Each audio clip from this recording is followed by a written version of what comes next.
magaalada Beledweyne ee xarunta gobolka Hiiraan ayaa maanta si weyn loogu xusay xuska maalmaha farxadda leh ee ciidda waxaana boqolaal dadweynaha ay isku soo baxeen xaafadaha magaalada Beledweyne iyagoona salaada ciidda ku dukaday qaar ka mid ah masaajidada magaalada Beledweyne ku yaala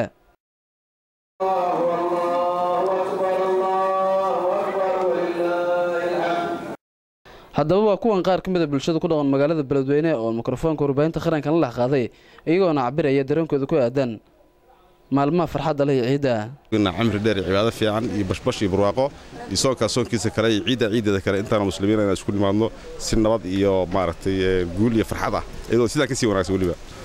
dad maaragtay cibaadada la diraya jiro oo dadka masaajidada iyo wadooyinka u istaagaya dadka taraawiixda iyo toojidka iyo maaragtay dhibaatooyin badan baa la soo maray laakiin alxamdulillah waan fiicanna anaga wax hadda dhibaato ah oo maaragtay waa jiraan shakhsiyaad dirin laakiin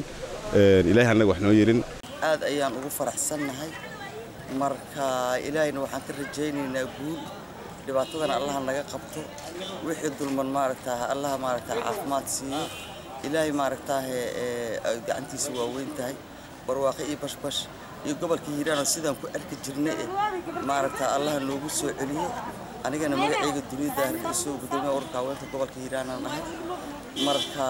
ciid wanaagsan لكن جد حسين صدول وحنا هل كان كسلام يا أمان أنت مقعية يا موقعية تقارن أمد الإسلام كامل كستأي جوان وحنا لا كل عام وأنتم بغير عيد ونكسن عيد إذا كجارة بش يا برواقو وما أنت كلية أو عاد لهيدن وحنا لو بهنيا إن عيد أصاب بعدين أو عاد عيدن أو درين كنا عاد مجسن مركا وإذا سلام يا دين كنا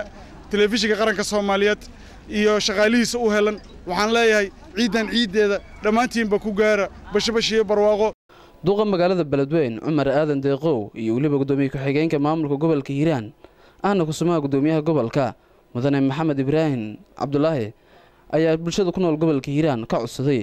in ay gacan balaaran ka qaataan sidii loo sugi lahaa amniga guud ahaan gobolka Hiiraan isla markaana dawladnimada loo taabagelin lahaa waxaan leeyahay ciid wanaagsan ciideeda kale inaad ku gaartiin basbas iyo barwaaqo iyo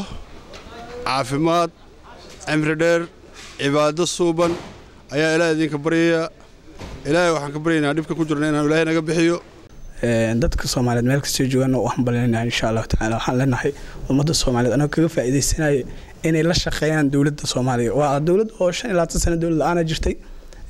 marka hadda waxaan rajaynaynaa inay ayagana sidaas oo kale ay gacmaha qabtaan